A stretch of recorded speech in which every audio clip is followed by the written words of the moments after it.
Gospodin s vama. I s duhom tvojim. Čitanje Svetog Evanđelja po Ivanu. Slava tebi, Gospodine.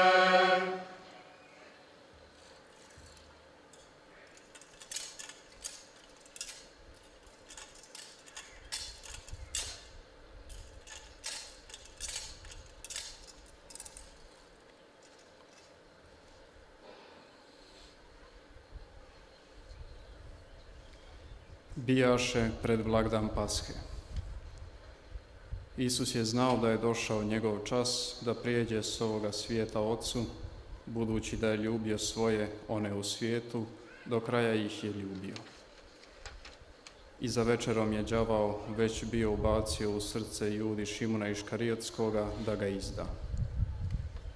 A Isus je znao da mu je Otac sve predao u ruke i da je od Boga išao, te da k Bogu ide. Pa usta od večere, odloži haljine, uze ubrus i opasa se. Nalije zatim vodu u praonik i počne učenicima prati noge i otirati ih ubrusom kojim je bio opasan. Dođe tako do Šimuna Petra, a on će mu: Gospodine, zar ti da meni pereš noge? Odgovori mu Isus: Što ja činim, ti sada ne znaš, ali shvatit ćeš poslije. Reče mu Petar: Nećeš mi prati nogu nikada. Isus mu odvrati: Ako te ne operem, nećeš imati dijela sa mnom. Na to će mu Šimun Petar: Gospodine, onda ne samo noge, nego i ruke i glavu. Kaže mu Isus: Tko je okupan, ne treba drugo da opere nego noge, i sav je čist. I vi ste čisti, ali ne svi. Jer znao je tko će ga izdati. Stoga je i rekao: Niste svi čisti. Kad im dakle opra noge, uze svoje haljine, opet sjede i reče im: Razumijete li što sam vam učinio? Vi me zovete učiteljem i gospodinom. Pravo velite, jer to i jesam. Ako dakle ja, gospodin i učitelj, vama oprah noge, treba da i vi jedni drugima perete noge. Primjer sam vam dao da i vi činite, kao što ja vama učinih. Riječ Gospodnja. Slava tebi, Kriste.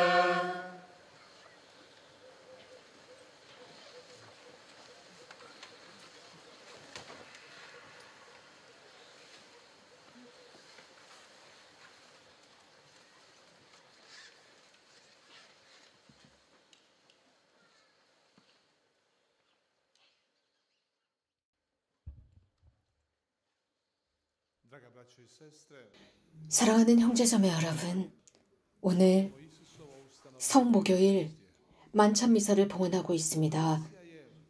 즉 미사를 제정해 주신 날입니다. 성체 행위는 기념하고 기억하는 것으로서 예수 그리스도의 사랑을 기념하는 것이고, 우리 인간을 향한 하느님의 사랑을 기억하고 기념하는 날입니다. 하느님의 사랑은 무엇일까요? 그것은 성체 안에서 볼 수 있습니다. 우리가 하느님의 사랑의 필수적인 요소를 알게 되었을 때에 비로소 사랑이 무엇인지 깨닫게 됩니다.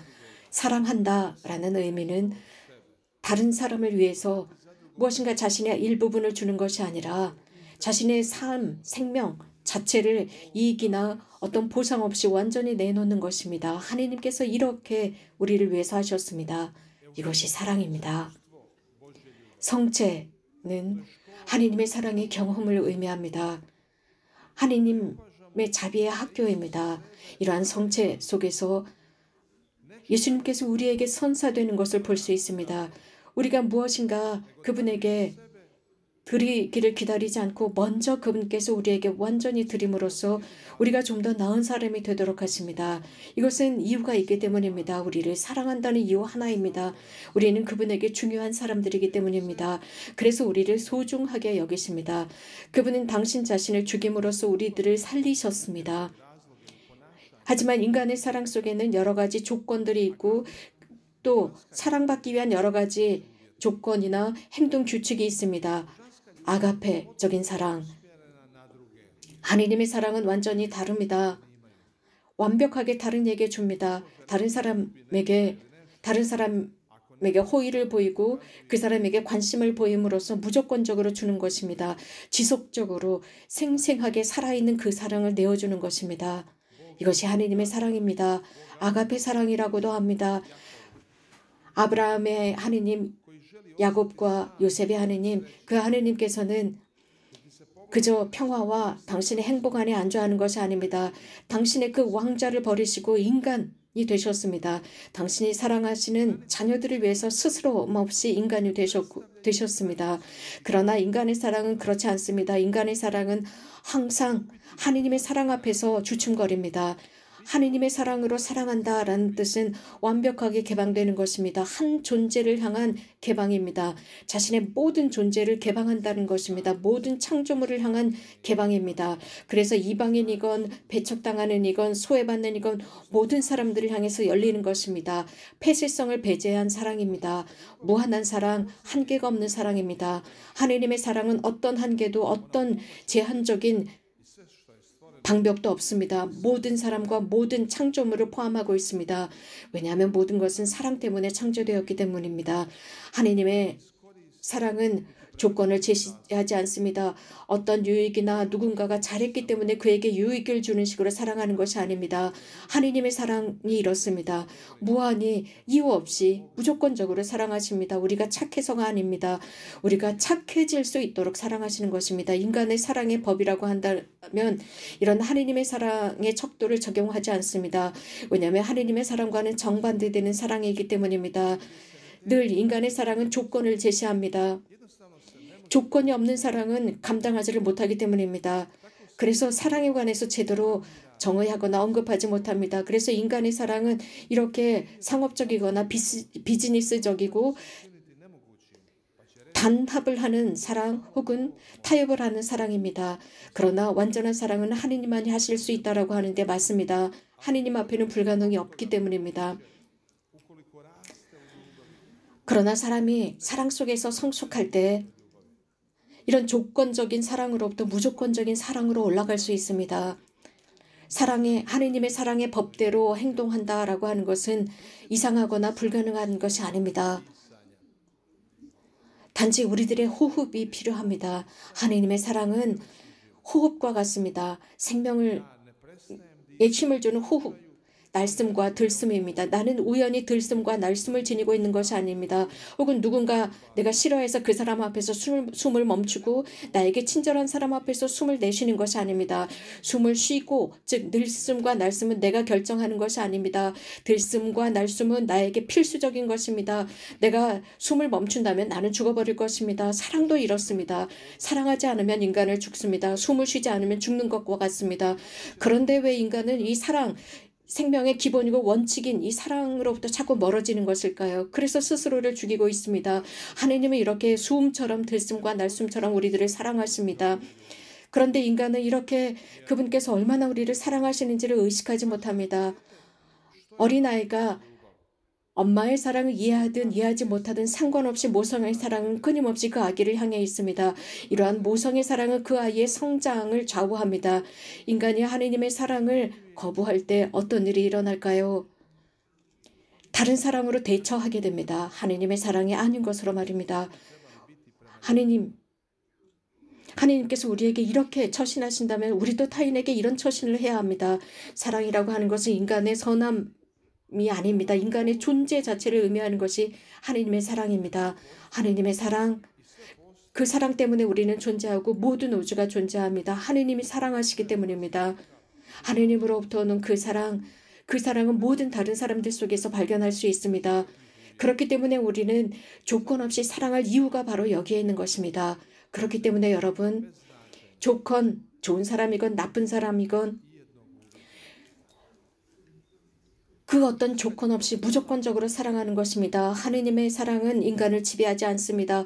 오히려 인간을 섬기는 사랑입니다. 하느님의 사랑의 유일한 희망은 사람을 행복하게 하는 데 있습니다. 그래서 완전하게 인간이 실현되도록 만드는 것입니다. 그 사랑이 우리들을 사랑합니다. 무조건적으로 사랑합니다. 이러한 사랑은 우리에게 다른 것을 요구하지 않습니다. 단지 그 사랑이 우리를 사랑할 수 있도록 허락해달라라고 청하고 있습니다. 인간적인 사랑은 매우 제한적입니다. 조건적입니다. 그렇기 때문에 인간의 사랑 앞에서 우리는 지쳐버립니다. 그러나 하느님의 사랑은 내가 잘 되기를 바라면서 사랑을 멈추지 않습니다. 무조건적으로 사랑합니다. 내가 잘 되도록 더 나은 사람이 될 수 있도록 사랑합니다. 그래서 내 마음이 원하는 그것을 완성할 때까지 나를 사랑합니다. 그러나 사람들은 그렇지 않습니다. 예를 들어서 다른 사람들이 원하는 대로 되었을 때야 비로소 사랑을 받는 조건적인 사랑입니다. 그러나 하느님의 사랑은 다릅니다.